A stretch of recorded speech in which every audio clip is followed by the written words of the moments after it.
Recently, we've put up a poll for several subject matters for this episode of Tower Topics, and you, the listeners, voted for Adventure Express. Hello, everybody. Alongside Don Helbig, I'm Ryan Sir, and this is Tower Topics.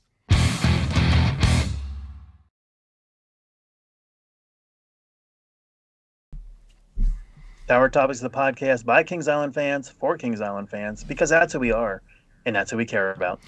Yeah, so it's a funny little ride over there in, I guess it's Adventure Port now, but Adventure Express, that's a fan favorite. It's manufactured by Aerodynamics and opened on April 13th, 1991. And I remember the commercials and everything for it. Yeah, I think it's one of the most underrated rides at Kings Island, especially at night. Everybody's thinking, hey, we got to ride the Beast at night. We got to ride Diamondback at night. Orion, Mystic Timbers, all terrific night rides. But to me, Adventure Express, very underrated. If you're at the park, definitely give it a shot at night. A lot of fun. Yeah, and we'll get into some of the renovations and stuff that have been done by it. But nowadays, there's like special effects lighting and stuff. I think that's really cool. I think that really enhanced the night experience. But for Adventure Express, I remember that was the first time in my memory as a child where I remember riding the ride and thinking, this does not look like the commercial.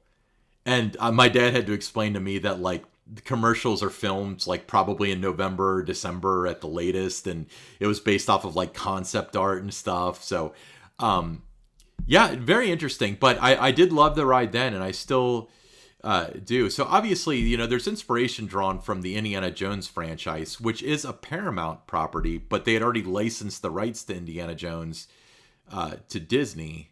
So even when Paramount took over, they couldn't like make it an Indiana Jones ride, I guess. No, but it's withstood the test of time too. It's always one of those rides that the rumor would be floated out there that it's on the chopping block, it's going to go, so they can build something there, and it's just so reliable. It's a guest favorite. 1991, so it's 33 years old now, and still going strong. And I really like the fact that they put a lot of money into it last year when they redid that area and rebranded it as Adventure Port. The entrance, it's terrific. I love it. It really adds a lot of that theming that they added to the ride, and just really enhances the experience with everything they did with it last year. Yeah, I completely agree with that. So cost was $4 million, and that was in 1991 dollars. Track length of 2,963 feet, which is not insignificant for a mine train. 2 lift hills, one being 63 feet high, and the second one being 42 feet high. Max speed of 35 miles per hour. So Don, there are a bunch of themed elements to the ride, and it's been different over time. Some's come, some has gone. What are some of your favorites? I think the tunnels, especially the fourth tunnel, the Forbidden Temple, that would be my favorite. Yeah, I like that too. Now, the rumor has always been, and I'm guessing you're going to debunk this because this is what happens every time it comes up, but there was supposed to be more to the ride. So you would get towed up the hill and then go through more track, but either due to budget or due to something with the engineering, they ended up just turning it directly into the station. For once and for all. But that was always the design, right? Yes, I've never heard anything different, and all the blueprints that I've seen of the ride has it in the same exact track layout, the same ending of the ride. I know it's a little anticlimactic there. The first time I rode it, I remember saying, "That's it." Yeah. I expected something else, especially you're going up and they're ready to pour that lava on you, and then it just kind of drops. That little bit that it does, and you're back in the station. So it was always designed to be like that. Yeah. Well, one thing I do like is that the theme was a little nonsensical all the way up until last year when they added the new theming elements. And now there's audio that says like, hey, you're on the wrong track. We're going to route you through the Forbidden Temple to get you back home. I think that's brilliant. What a good off-ramp. Yeah, and if it, it would have been great if it didn't like that from the beginning. But no, that was really nice touches to kind of add, just breathe new life into a ride that's in its 30s. And, for a lot of guests, it's a family favorite, attraction. So it was good to see the effort and the money that they put into it. Yeah, absolutely. And so they actually do have like a crashed mine car that was added last year with the Adventure Port expansion. That's not from Adventure Express. If you look at it closely, it's got a T-bar design. It is an extra train from the Cedar Creek mine ride up at Cedar Point.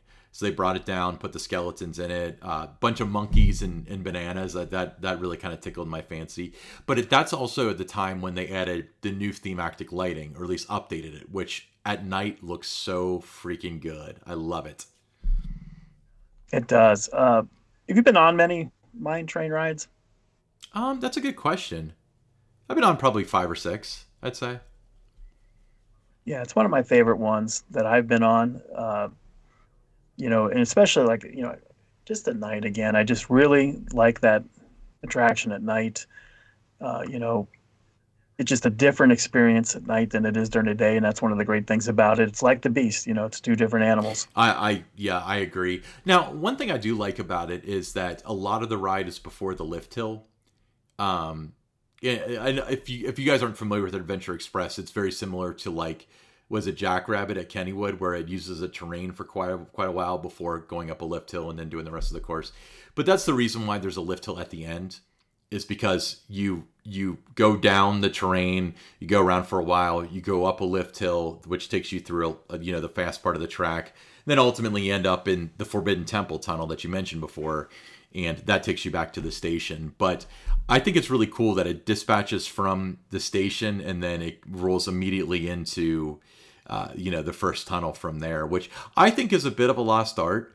Another good example of that is Flight of Fear, where like you don't have a whole lot of rides that just launch out of the station anymore. If you think of like Top Thrill, and I guess definitely Top Thrill too, since it's a switch track, it's like, the train goes somewhere and then it launches. But this one's like, oh, all clear, and then all of a sudden you're in the ride, But this isn't exactly right like that. But I do like how not only does it do quite a bit, it's not exactly slow too.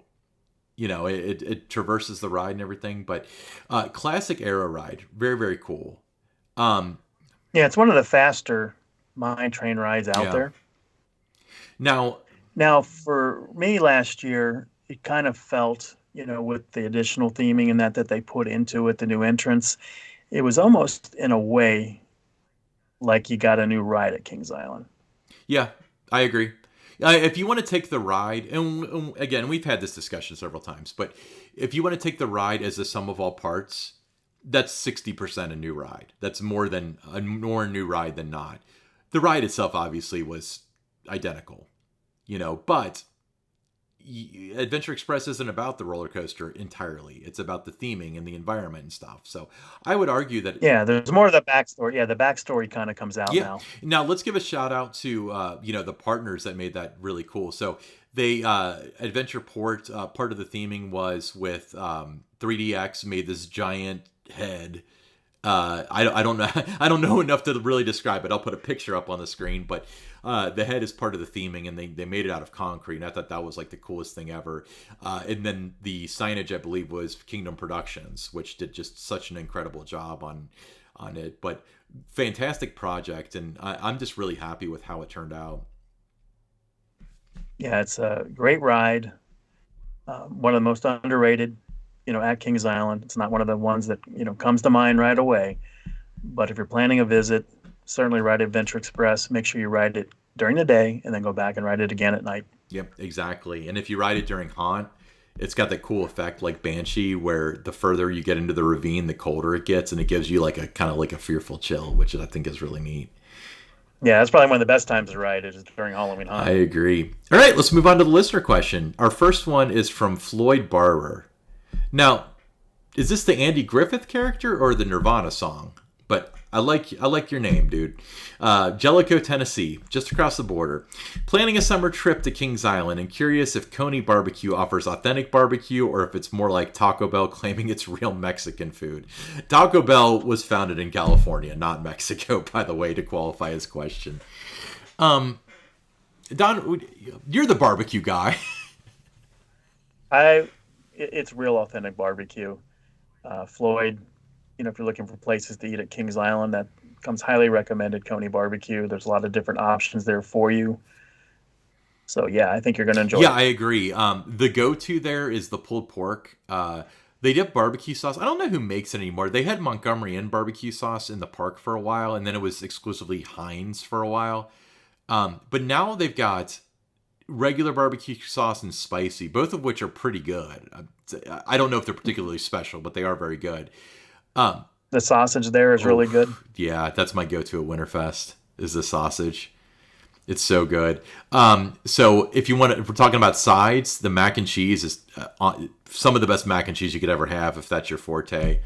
Um, And Floyd, it is on the dining plan. So you want to get, if you're coming from Jellicoe, um, go on the park's website and get the all-day dining plan because you're probably going to eat there more than yeah, once. yeah. So it's really good. I would say it's authentic barbecue. Like the brisket is cooked overnight for real. Everything there is pretty authentic, but I guess there are certain like snobs that would like from North Carolina or something that might argue it's not real barbecue for Kansas yeah, City. yeah, exactly. But so there's probably an argument somewhere in there, but no, it's not stuff that comes out of bags. Uh, it's not how Taco Bell is to Mexican food. Not to put down Taco Bell You know, because I've got an appreciation for them. and that's not been there that long, but when you go into Coney Mall, it looks like it's been there now forever, doesn't it? Yeah, no, it matches the theme, and it's funny because they've recreated that same architecture at a bunch of different parks. So that's one thing that I always thought was weird. Like you go to like Cedar Point and they have a wind seeker that looks like your wind seeker, so you kind of feel like home. It's like I didn't move around a lot as a kid, but like you always heard stories of like one of your parents was in the military, so you moved all the time, but every time you heard that cuckoo clock, you knew you were home. That's how like Windseeker is. I guess you can make the same argument about Coney Barbecue. Anyway, yeah, enjoy Yeah, it and but let us know what you Floyd, think. yeah, but Floyd, remember, all day Yeah, dining. all day dining. It's every 90 minutes and you can eat the heck out of it. But I typically eat pretty healthy, but under that circumstance, I would make it a cheat day. Next question, Adventures with Parker. If you could add a new themed land to the park, either by replacing an existing area or through an entirely new expansion, what would you want to see the park do? What kind of stories could Kings Island tell? Let's start with you, Don. Well, I would replace an existing area. Action Zone needs a lot of work. So you look at the proposed Six Flags merger. You see the DC characters that you could work with there. I would do that area. Yeah, I like that idea. I would like to see a new area, but the way that we've defined new areas is really weak recently because Adventure Port is not like they built a new thing. They just redesignated an area to be Adventure Port. And then Camp Snoopy is just seceded from Planet Snoopy. All right. So if I had to add a new area, I would want to make it like a new area. So let's fantasize about that right now. And I'm not sure where we go or whatever because I'm not like an urban planner. But what I would want to do would be have all adult rides so it doesn't really draw the kids, but make it like horror themed. Kind of like what they're doing with the classic monsters in Epic Universe. And make it like a little kind of mini Halloween haunt all the time. Where there's like not necessarily jump scares, but like macabre and eerie and stuff like that, and have all the rides themed to that. So that's kind of the direction they were going with Banshee in that area. But if I had to choose an area to change to, it'd probably be Action Zone because that area needs a hug. It does. And you could do what you're talking about, in some parts of Action Zone too. There's room for expansion over there. I completely agree. They'd have to take out the Timberwolf, but that Take out Timberwolf and get rid of the concrete and, kind of put the pavers and things in, really freshen it okay, up. awesome. Hey, thanks for the question. I'm Ryan Sir, along with Don Helbig, and this is Tower Topics.